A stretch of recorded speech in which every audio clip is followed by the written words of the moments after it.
Great having you. So where are we now, gentlemen? I'd like to say first, we'd like to send our prayers out for the Ukraine, and just please keep them in your thoughts and prayers. One of CHER's areas of focus is on improving cybersecurity, obviously, for the DoD and the public sector in general. So we are really excited to be honoring General Keith Alexander with the Harry D. Raduege Award for his many distinguished contributions to technological innovations in national security. I would personally like to thank both Lieutenant General Harry Raduege and General Keith Alexander for their lifetime of service and their enormous contributions to the defense of our nation. With that, I'd like to welcome back Lieutenant General Harry Raduege, the namesake of this award. General, we'll turn it over to you. Well, thanks again, Ken. And it's my distinct honor and privilege today to introduce these two fine gentlemen. First off, my longtime friend, General Keith Alexander, is president and CEO of IronNet Cybersecurity. He is a retired four-star general with an impressive 40-year military career, culminating as director of the National Security Agency and chief of the Central Security Service from 2005 to 2014. He holds the distinction of serving in these roles longer than any other director. And while serving as the NSA director, he was appointed by Congress to be the first commander of the U.S. Cyber Command. He held this role from 2010 through 2014, establishing and defining how our nation is protected against cyber attacks. Later, serving as a member of the President's Commission on Enhancing National Security, General Alexander developed key recommendations to create a defensible national cyber architecture to protect national security by promoting rapid innovation and close public-private collaboration while also preserving privacy and civil liberties. I'd also now like to and have the privilege of introducing Secretary James Hondo Geurts, who served our nation for over 34 years in the United States Navy, United States Special Operations Command, and as a commissioned officer in the United States Air Force. Preceding his retirement in August 2021, Secretary Geurts performed the duties of the Undersecretary of the Navy, serving as the Department of the Navy's Chief Operating Officer and Chief Management Officer.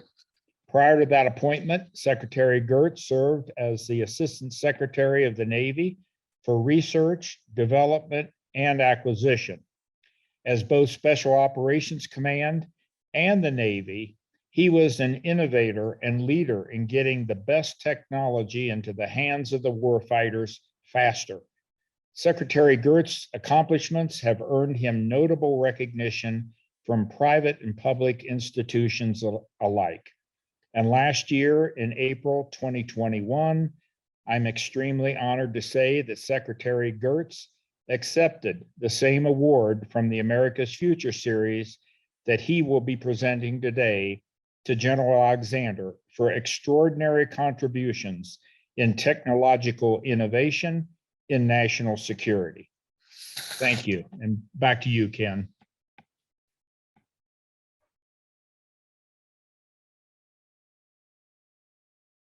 All right, Harry, tell you what, how about if we kick off a little fireside chat here and take advantage of the great expertise we have here online. Good to see you again, Harry, David, Michelle, everybody.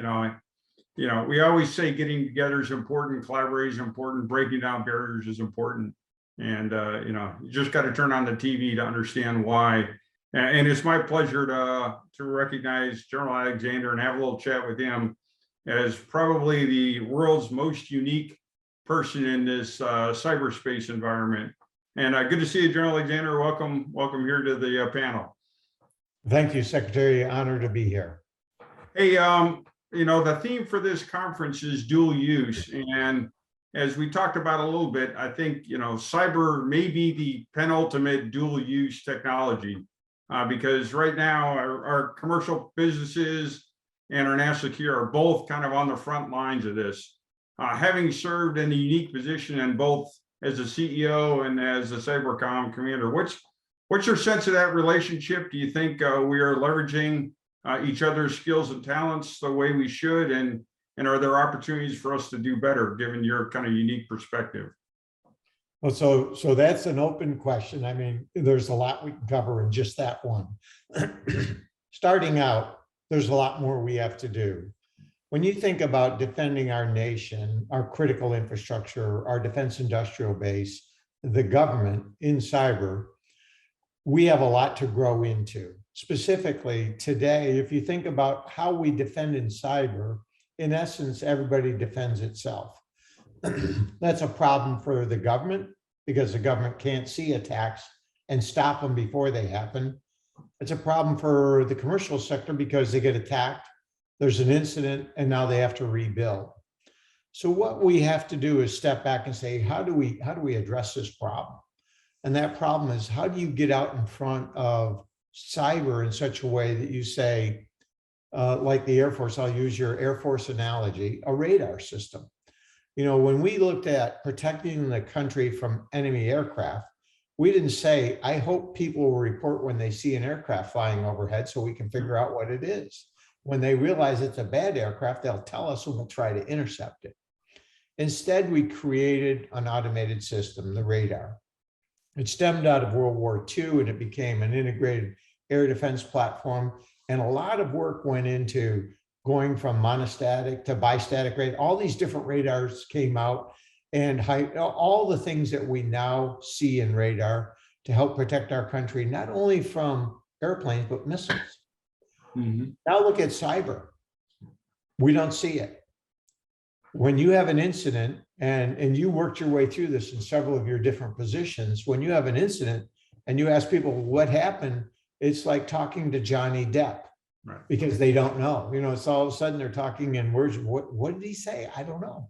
And I ran into this when I was running NSA, and Secretary Gates asked me to look at the Buckshot Yankee. And so when we talked to the team, what happened, it was kind of, it got down to, we don't know. And the reason we don't know is because we don't have visibility of it. So I think we have to gain visibility. I think we have to work together, the public and private sector. You can see Chris Inglis, General Paul Nakasone, and Jen Easterly and Ann Neuberger, they're all saying public-private partnership, as the Solarium Commission said. So we got to get those two working together at network speed, and we've got to train. I think one of the things that made our military so great during our time was we trained. We trained to failure. We kept training until we were the best in the world. We now need to step back and take that training, not just for the government, for the public and private sector. I think that's a key part of our future. Yeah, I would agree with you there. Do you think we have established the trust that allows us to do this at machine speed, or you think that's still an area I think both sides need to work on?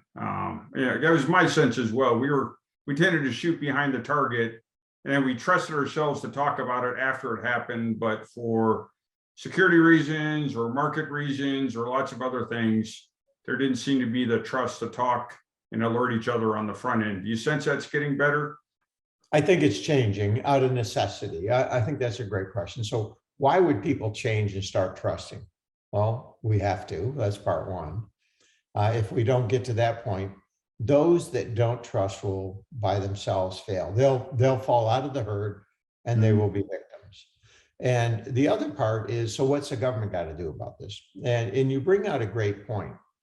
Over the last 20 years in cyber, one of the big issues that companies had is when they revealed an event, they were treated as the wrong player. Why did you let this happen?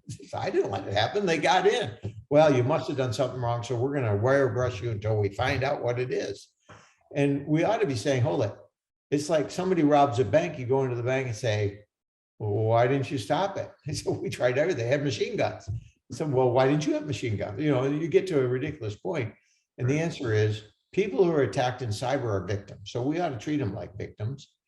We ought to get them to come forward and get that. And it shouldn't be something you have to mandate by Congress for SEC companies and all that. It should be something that for the good of them and the rest of the country, they're a victim and we do it.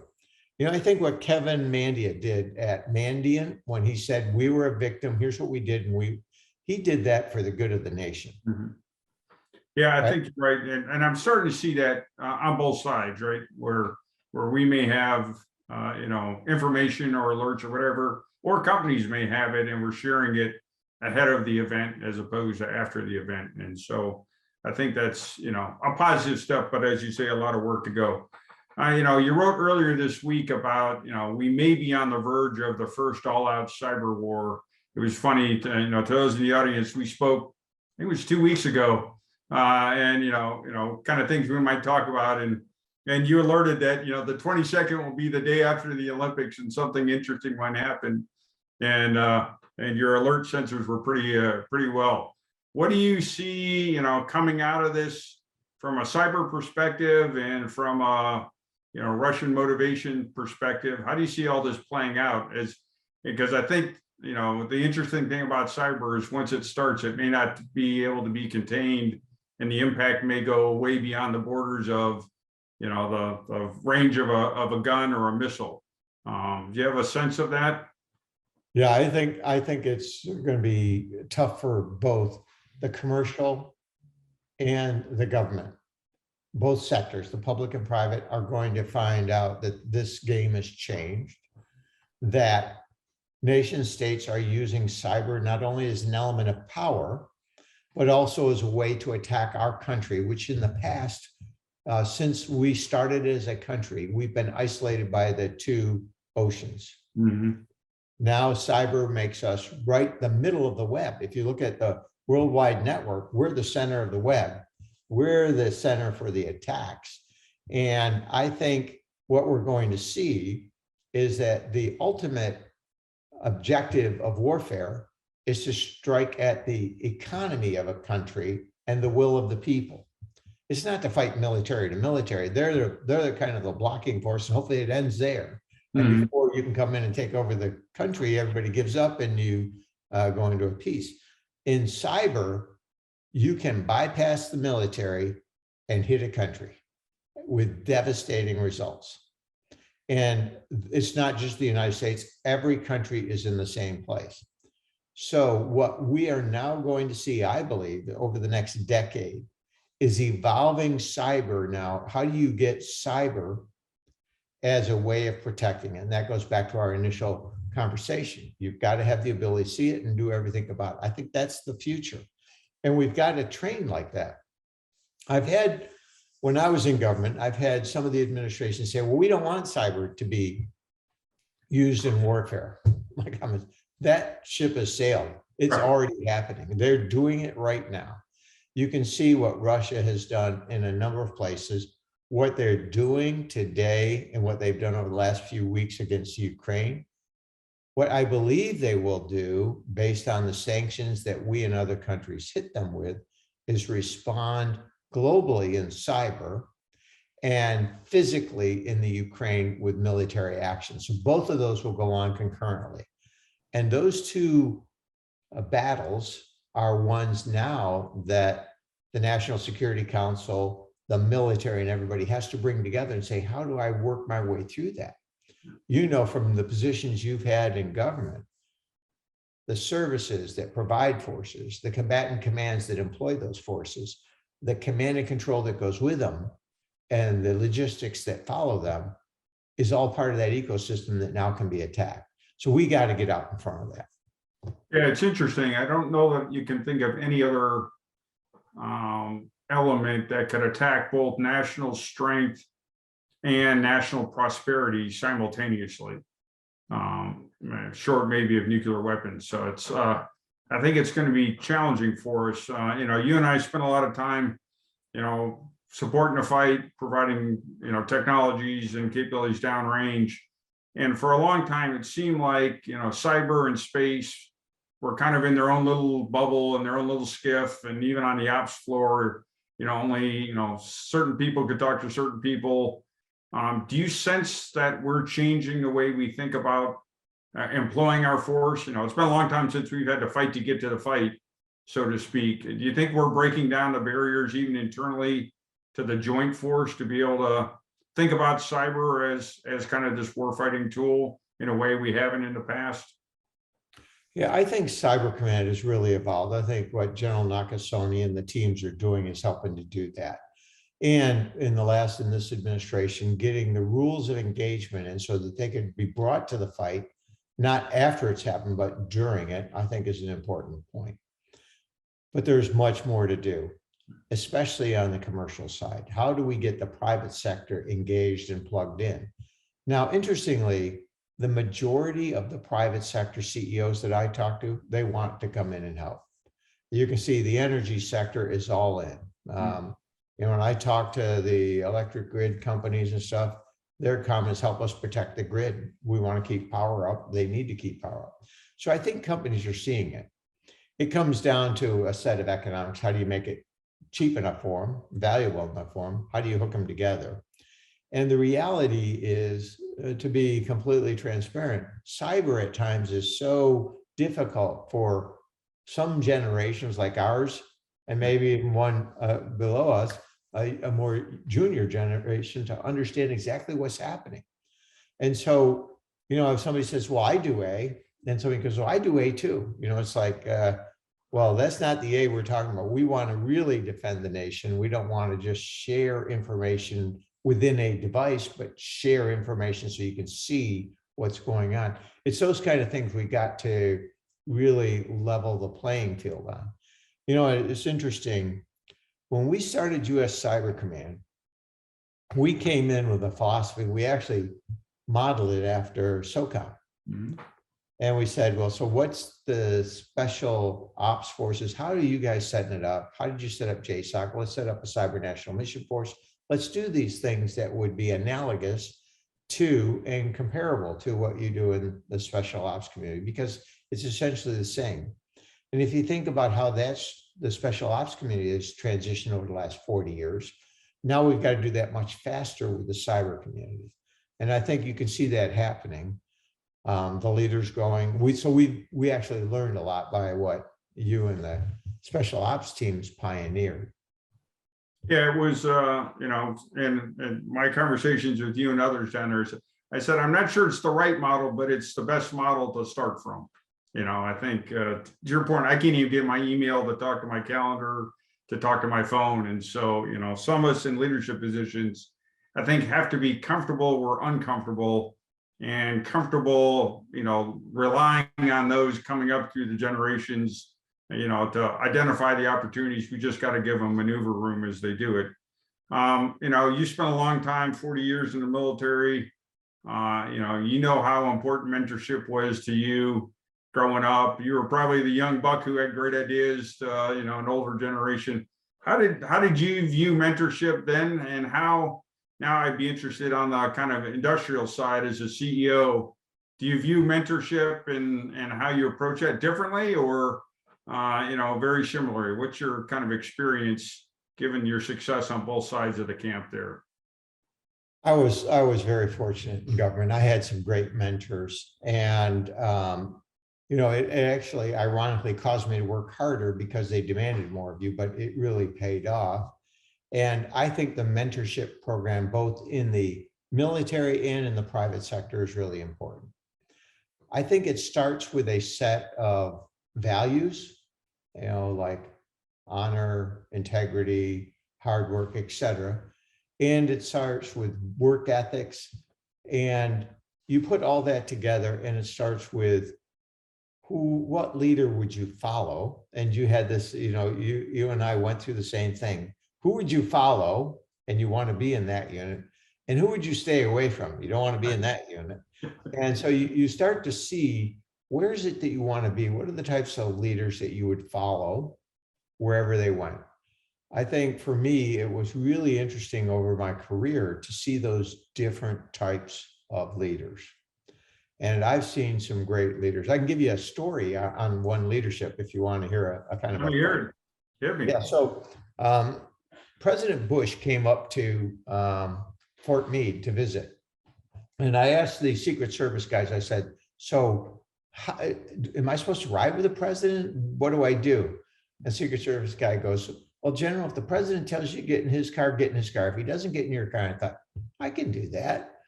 And so the helicopter lands, I salute the president, said, welcome to Fort Meade. He goes running by me, his walk is faster than my run. He gets in the car, says, General, come with me. And so I get in the car. There were no photographers. I thought, wouldn't this be great? I'm in the car, it's just the president and I. He's in the jump seat, I'm in his seat, nobody's taking pictures. And he goes, General, I got 2 issues for you to talk about.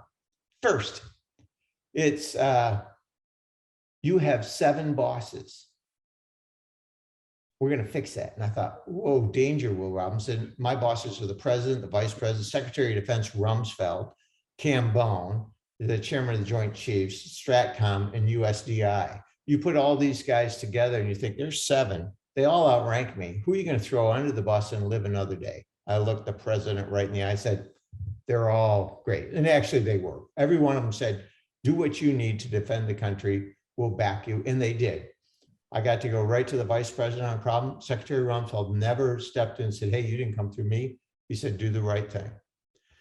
Then the second issue, the president goes, General, there's another issue. This terror surveillance program is going to get really bad. It's going to get really bad. Here's the deal.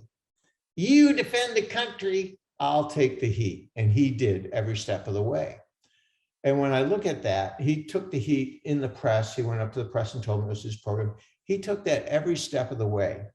And what it showed me, and I was able to use that later during the Snowden stuff to talk to our folks on, is leadership is about being the one to take responsibility. And for those to know that you will do that, not one to stand aside and say, whoa, that's going to hurt. I hope it doesn't hit me. So I think what you learn is who are the leaders that you really want to follow. I think leadership is as important today as it has ever been. Yeah, I think, in this very complex world, as you say, it's hard to sort out. There's lots of great stories out there. There's lots of great briefings and everything else, sorting the real. I always said, great leaders are stress absorbers and energy providers, and they know when to be each of those. They know when to take up the stress, and then they know when to exert some energy. I was fortunate my first assignment working in the old Strategic Air Command. As a second lieutenant, had an old SAC colonel, and came in to him with a question. And after asking me, I thought he cared about me. He asked me where I went to school and did I get a scholarship and all that. I thought he cared. He didn't care at all. He says, tell me, Hondo, if we were dumb enough to pay you this much money to go to school and then further make a dumb mistake and commission you, and you're too afraid to make this decision, tell me why I need you in my Air Force. And as you say, sometimes mentoring isn't, kid glove stuff. It's give you a good challenge and help you get there. For the folks, some of the young folks out there, I think they confuse mentoring with sponsorship and paving paths and all that. And I would tell you, at least in my experience, that's not what mentorship's about. It's again giving you a positive example, maybe in some good a couple tips of where you might want to focus. We talked a little bit about infrastructure. And the critical infrastructure, the DoD is trying to figure out on its, I would say, the defense industrial base, how to put some standards out there. I would say with a lot of effort and maybe so far not the results. What's your sense on the balance of, applying standards and certification as a means to get after protecting the industrial base, or is that the right effective way to go? Is there a better strategy? We kind of seem to be in no man's land right now. And I know it was of great frustration to me in the Navy to see the level of attack and level of success because of some, what I would call, pretty rudimentary level measures not being in place. Do you have a sense on that, given kind of your perspective on both sides of the fence? Yeah, I think first, there's standards. And when you look at small companies, if you're making them pay more for standards than it actually costs to meet the standard, and then you want them to do both, we should step back and say, can we make this economically viable? So I think as we look at these standards program and everything that you want to do, say, for small and mid-sized companies, you can meet the standard by going and getting this capability right here, and you're good. You don't have to go through a certification process. You'll be certified in getting that. And I think for some companies, that's less than going through some of the standards like CMMC and others. For bigger companies that are going to run it by themselves, there may be a requirement to have those because they're going to be doing more in that area and they have greater bandwidth. They have the resources to do it. So I think we've got to have a model that works for both. I think we go out at times and we create all these standards. At some point, you know, it's like the internet. You don't want everybody who hooks up to the internet have to go through a 400-page document to hook into the internet because they met all these standards. It's like, well, we'd still be at 2 people on the internet. So if you think back and you say, okay, so if we're going to change that, how do we change it? And I think it's by incentivizing, getting others to come in, saying, we can give you an option. Here's how you can go through it. There may be a requirement for training as part of that so that people understand what they need to do, what phishing does. You know, and we go through these security training things already. The government does it, industry does it. Sharing that, I think, is important. But from my perspective, at times, if all we're doing is documenting the fact of things that we will do and we're not actually doing them, then it's like, when you go to fight, here's what you need to be able to do. And I'll fill out all these documents before you go to fight. You think, well, shoot, rather than let's train you on what you're going to do and do that. So I'm more of the mind, especially for small and mid-sized companies, to say, all right, let's get this part set. Let's go get you secured right now. Here's what you can do. You can do A and B, and now you'll need to certify in these 2 areas, physical security in this, but the rest we can take care of with a model. Yeah, I think you're right. It's, the challenge with the size of the DIB and its diversity, trying to come up with the one size fits all is really challenging. And I give my hats off to policymakers. I'm an implementer. Policy is really hard to figure out how to structure a policy that can handle it. But I do think we've got to come up with the right balance where the remedy doesn't cost more than than the cure itself. And I'm not sure we're there yet. Hopefully we'll get there. Do you sense, some of the secure cloud some of this kind of buying infrastructure as a service is a way to help get there for small mids? In other words, instead of setting up your own infrastructure, either dial into a government one or some third party provided one, which is already got a lot of security chops in it versus everybody trying to invent their own. I think that's a great jump point for everybody for a couple of reasons. As I look at it, 15 years ago, the cloud providers weren't there, so government had to do its own. Now we're at a point where the commercial sector can actually provide cloud services cheaper than the government could build their own. Hence, the government's going to those. And so I think it's the same thing for small and mid-sized companies. How do we get them to the cloud? And once they get to the cloud, how do they procure the services in the cloud to meet the security requirements that people expect of them? I think that's the way to do it. I absolutely believe that's the path forward.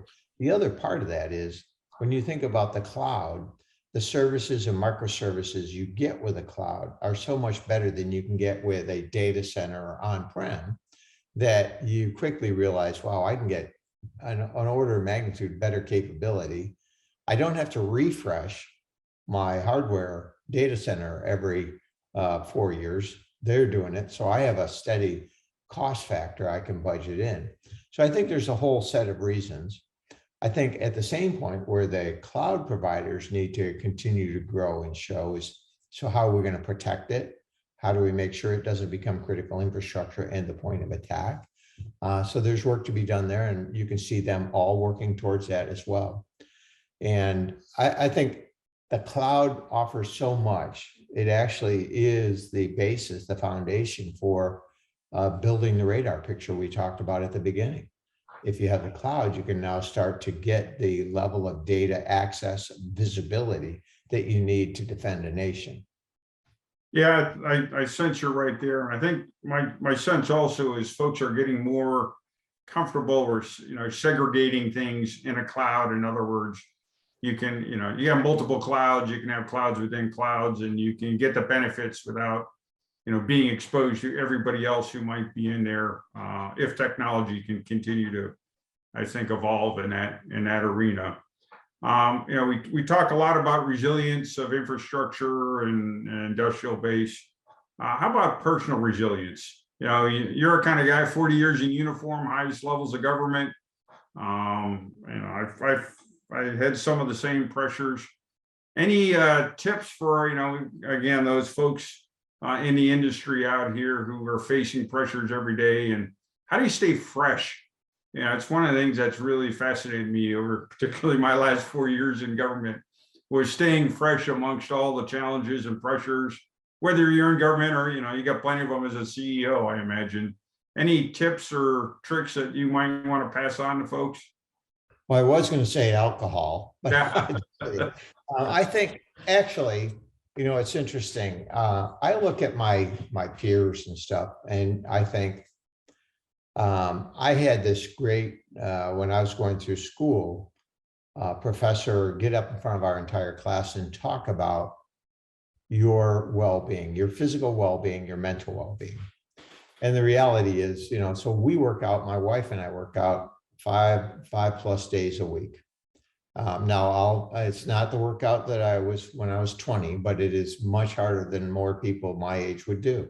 I think working out, staying in shape. Yeah, I got to lose a little weight. Okay, staying in shape, lose weight, and stay young. I think there's all that.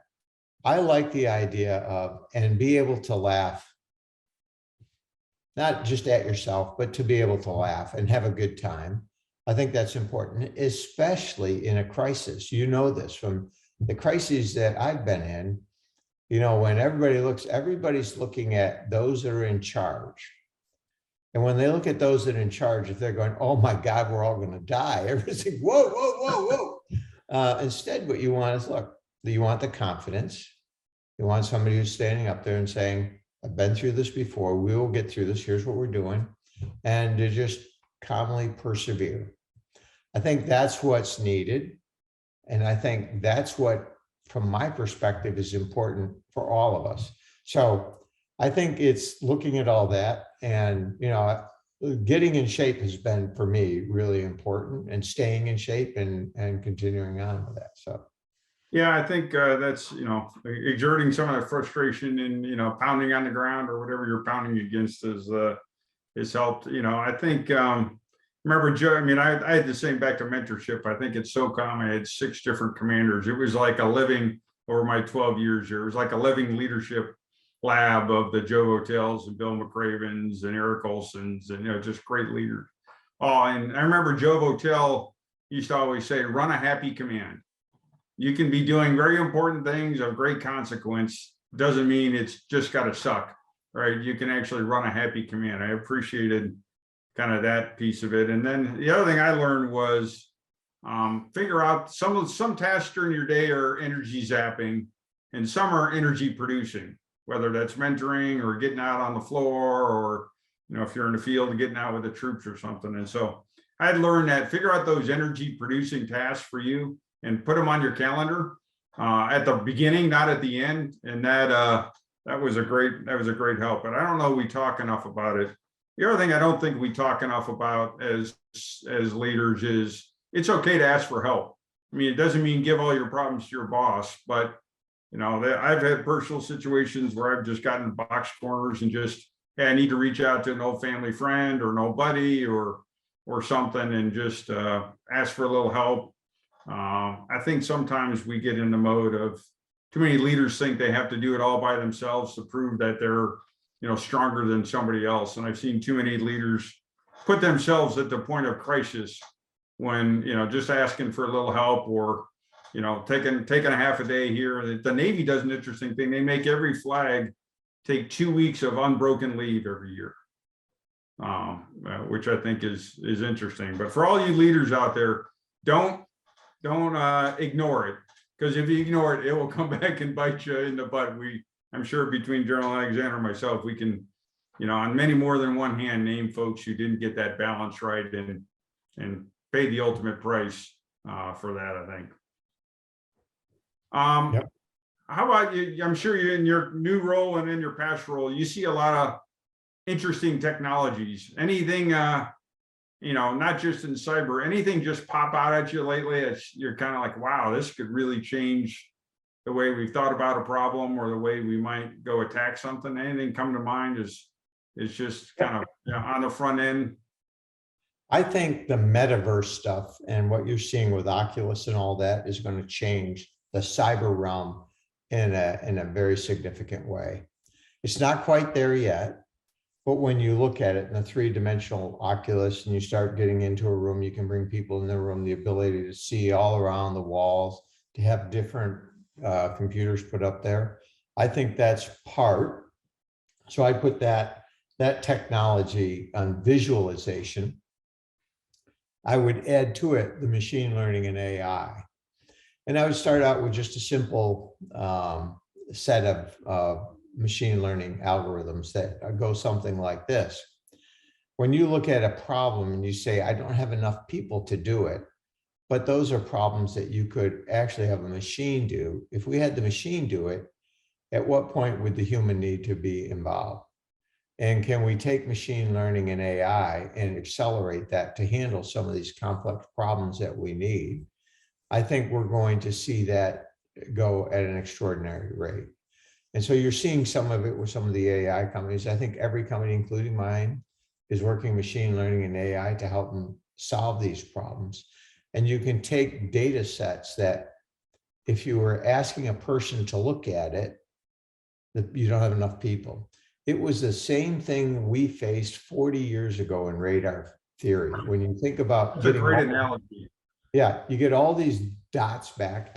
And somebody says, where are they coming from? I say, if I had to get, I couldn't handle it. What kind of radar? I don't know. Well, you know the PRI, you know the pulse repetition interval, pulse repetition frequency. You know so many characteristics of the radar data sets that are coming to you that you can actually do that. But we can have a machine do that too. So in that case, we did machines to do it. We're going to see this in cyber. It's going to grow at an extraordinary rate. Yeah, I think one of the issues I think we face is this absorption rate of new technology.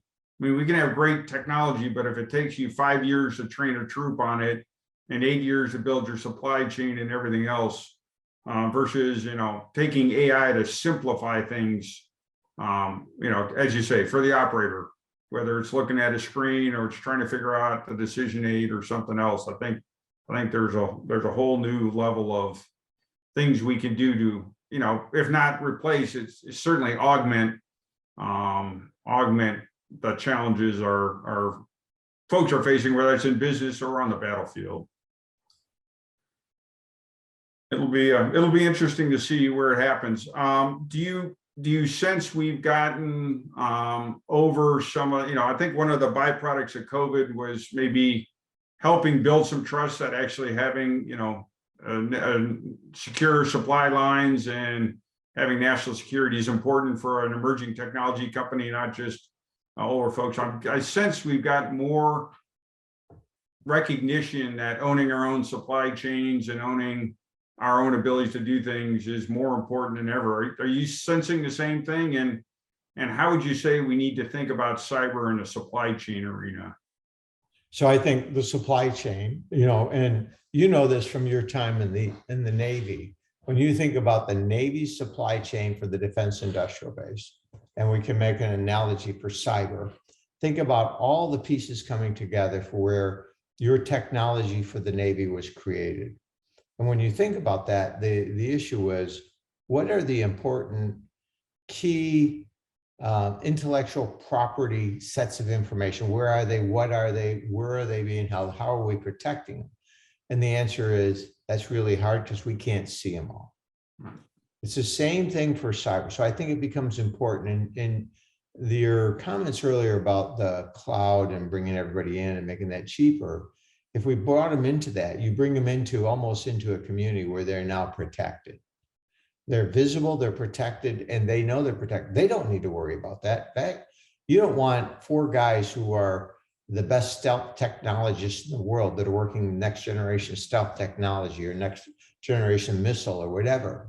You don't want them worrying about, oh, and that I've got to spend 4 hours a day working cyber because I got to protect my data.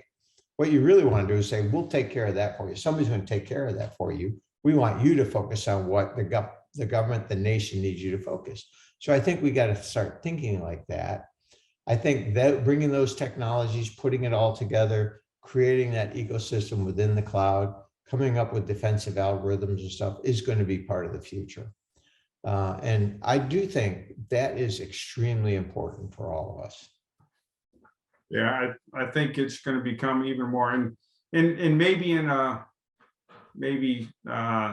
secondary way that will help us get alignment, right? If we're all more in this together, we have more visibility, we can understand those opportunities and then reduce some of the duplication and advance our way through some of these things. Because as you said early on, I think every person for themselves is really a challenging way to get through this. You know, even when I was in the Navy, we had, I think when I got there, 260 unclassified networks.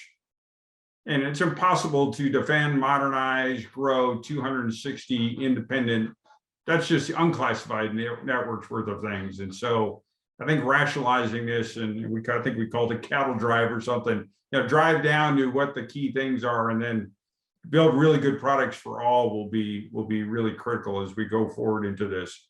I'm gonna maybe end here with just a few minutes. You've been around, you've been National Security Agency Commander. What's your sense on, give me the next 3 months with Russia? Where do you see that going? That's hard to do in a couple of minutes. We could spend 5 hours on that, but you know, with all of your time, where do you see this heading? Well, I think it's going to get worse. I think Russia is going to go in and fully try to occupy Ukraine. I think the forces in eastern Ukraine that are entering the 2 areas, the Donetsk and Luhansk, I think they're going to push westward. I think the forces that are on the border, the First Tank Army is going to come south and try to link up and cut off the eastern part of Ukraine. Concurrently, I think forces in the Belarus area will take over or try to take over Kiev and topple the government. I am worried about the kill stuff that came out earlier today about killing certain people. I believe that's true. I think he's got something to go after. Those that have disagreed most with Russia, get rid of them. And I think there is lethal action. I think the world has got to hold Putin and Russia accountable for all that. But while that's going on, he's going to take over the Ukraine. There will be a lot of casualties. And as we hit him with sanctions and the world, he's going to respond in cyber. So we're going to see a cyber war breakout. I think this is bad for all of us. And what it does is you've just crossed a threshold, as we did in World War I, as you see different weapons platforms come on. Well, this is where the cyber weapons platform now becomes part of any nation's tools for their elements of national power. And we're all going to learn as we go through this, all those things that we talked about on visibility. I think there's another element here, is that I think Putin may overplay his hand. And if I'm correct in that, what do I mean? This may result in Putin actually being overthrown, which could change the dynamic. I think he tries to be the strong man, but if Russia goes into a recession, a deep recession, and is cut off from the world, he's in a much more tenuous spot. And I think now we'll have challenges to his leadership from within. I think that's within the realm of the possible. You know, as things started to change over the weekend, that's one of the things that came to my mind. He may be overplaying that. If a lot of people die and the world starts to just pound on them with sanctions, the Russian people are the ones, the true victims. They're going to pay the price. And he's gonna pay a price for that. I really believe that will happen. So. Wow. Well, it's been a fascinating chat here with you. It's good to catch up with you, and thanks for all those great comments. I'd now like to invite, we got the mighty panel there with us, and transition. There's the namesake himself, and as mentioned at the beginning of this, we all of us really respect what you've done, both in government and out of government, and all that you've contributed here to our national security on both sides of the fence, and really bring in cutting edge stuff. And as a guy who loved to get stuff to the field, I can tell folks, General Alexander's measure of performance wasn't a promotion or what rank he achieved or what cool car he got to sit in. Was it making a difference, to the person on the ground, whether that's at a piece of critical infrastructure or on the front lines in Iraq and Afghanistan. And so with that, Harry, would you like to do the honors, since this is in your name of the official hominy? Well, thanks, Mr. Secretary, and thank you both, General Alexander and Secretary Geurts, for just an absolutely fascinating discussion there. You went around the world, really, and General Alexander, thanks so much for your thoughts about Russia. I thought they were fabulous, and then also the walk down cyber as it has developed during our time. And let me just say that I had the pleasure of being next door neighbors with General Alexander when we both served at U.S. Central Command. And I remember we had two 4-star commanders down there, a Special Operations Command and Central Command. And I remember back in those days, Special Operations Command tried to keep a low profile. They were the silent force, doing mighty efforts. But Central Command was, we worked every weekend, and General Alexander and I would always be going to the Central Command headquarters on Saturday and Sunday mornings when the sun was just starting to come up. And somebody over the years described, well, are you assigned, it was some young troops, they said, are you assigned to happy command or sad command? And I can remember one of the 4-stars asked me later, which one's happy command and sad command? And it was the Central Command commander. And I said, well, I think we're the happy command because we work all the time. And he says, great, that's exactly right. We're just working all the time. So anyway, but General Alexander, as we were together all the time, and later on at NSA and when I was at DISA, and we were working so closely together, I can just say that he always had a smile on his face. Even though the tensions were heavy, the responsibilities were enormous, he always put everybody at the calm and move forward. So I can only say that I am tremendously humbled and honored that both Secretary Geurts and General Alexander have this award, which happens to carry my name. Just to have my name associated with both of your names is an honor and a privilege, a humbling experience in itself. So, General Alexander, do you have your award? Did it show up? It did. Here Great. it is. There's the virtual presentation. That's going to look very nice. They're right in the center front of your desk for the whole world to see here in the future. So congratulations. Thank you, Harry. It's indeed an honor. And as you said, it was an honor and privilege to work with you. I enjoyed CENTCOM. Yeah, we did work a little bit, but that was because of Saddam Hussein and everything that was going on, and Osama bin Laden. What a learning experience. More importantly, though, thank you for this award. Thank you, Secretary Geurts, for the panel, and Harry for our friendship over the years. So thank you very much.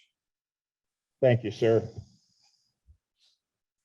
Thank you very much. Congrats. All right. I want to thank everyone on behalf of the America's Future Series. I want to thank our sponsors, See Here and TMG Core. And with that, we're going to move on to the rest of the program, but it's indeed an honor for all of us to be associated with this very important presentation and to be associated with such great leaders. Thank you so much. Thanks, So guys. a couple of us are going to exit and others are going to take over, and see you down the road. Thank you very much.